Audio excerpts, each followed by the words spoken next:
Dalam rangka persiapan pembangunan PLTN di Indonesia, beberapa langkah sudah dilaksanakan.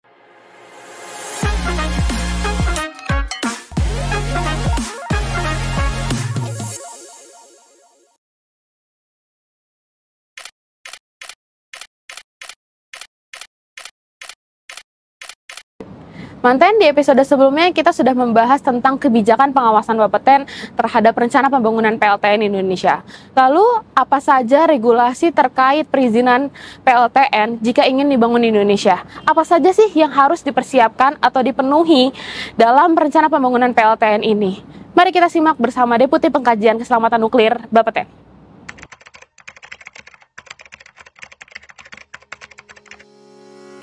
Teknologi PLTN saat ini digolongkan menjadi generasi 1, generasi 2, generasi 3, 3+, dan generasi 4. Sebagian besar PLTN di dunia ini saat ini adalah generasi 2 yang dioperasikan sejak tahun 1970, generasi 3 yang dioperasikan sejak tahun 1990, generasi 3+ sejak tahun 2010, dan generasi 4 diharapkan dapat operasi tahun 2030.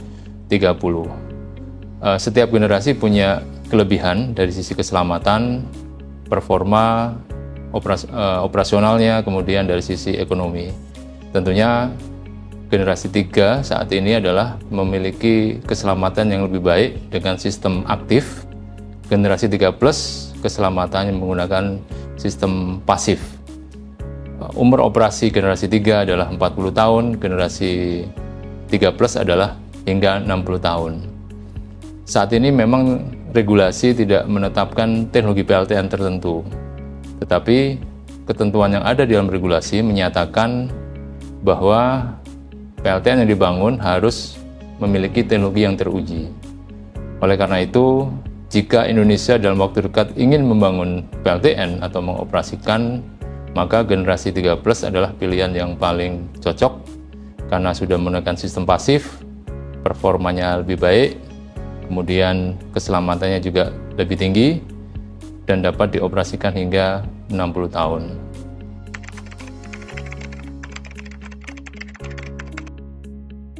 Regulasi yang saat ini ada disiapkan Bapeten dalam rangka pembangunan dan pengoperasian PLTN, kami rasa sudah cukup lengkap, mulai dari tapak, keselamatan nuklir, proteksi dan keselamatan radiasi, terkait dengan keamanan nuklirnya, proteksi fisik, kemudian terkait dengan safeguard atau garda aman, kemudian terkait dengan kesiapsiagaan, terkait dengan sistem manajemen, dan terakhir dengan manajemen penuaan.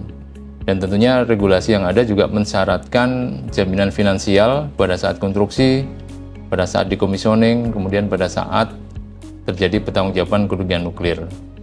Tentunya untuk kemudian investasi, kita mengikuti peraturan yang ada yang ditetapkan oleh pemerintah, yaitu Undang-Undang Cipta Kerja, kemudian peraturan kemudian berusaha, dan untuk itu kami menyiapkan beberapa kegiatan yang mendukung. Yang pertama adalah konsultasi terhadap pelaku usaha yang ingin mengajukan permohonan, kemudian kami memberikan kesempatan melakukan pralisensi, di mana dalam kegiatan pralisensi ini pelaku usaha dapat melakukan kegiatan atau konsultasi terkait dengan dokumen-dokumen apa saja yang akan disiapkan, dan tentunya kami juga menyiapkan kegiatan sifatnya fasilitasi untuk tapak instalasi nuklir berupa kegiatan survei tapak dan pra-studi kelayakan agar pelaku usaha yang akan atau berminat melakukan investasi di bidang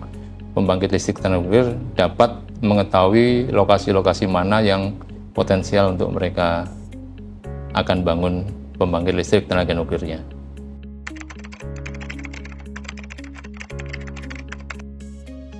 Ya, baik. Yang pertama adalah terkait dengan kualifikasi badan usaha yang mengajukan izin pembangunan maupun pengoperasian PLTN. Di situ kami mensyaratkan badan usaha ini memiliki jenis usaha yang sesuai dengan persyaratan. Yang pertama, memiliki KBLI 43294. Yang kedua adalah memiliki struktur organisasi yang dengan tenaga teknis yang berpengalaman dan berkualifikasi.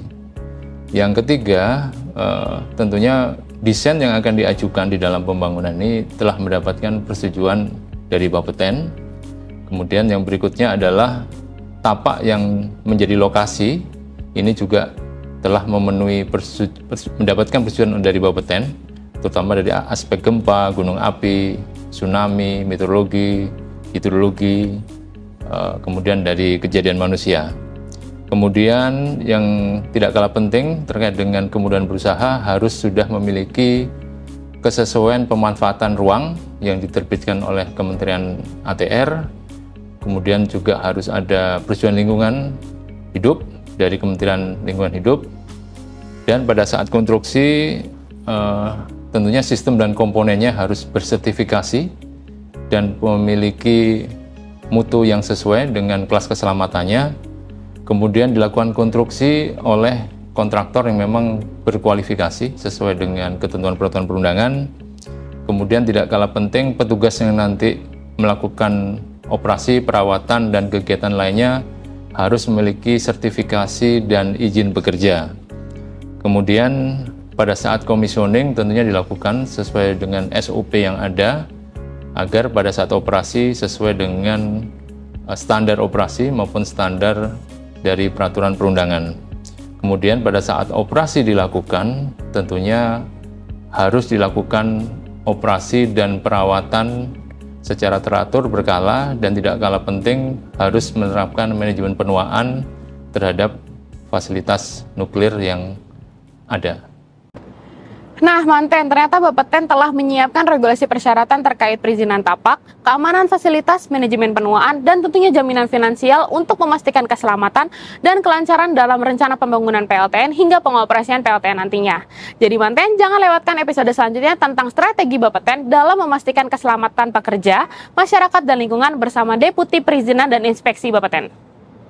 Bapeten memiliki strategi yang komprehensif untuk kesiapan sumber daya manusia SDM Bapeten dalam melakukan pengawasan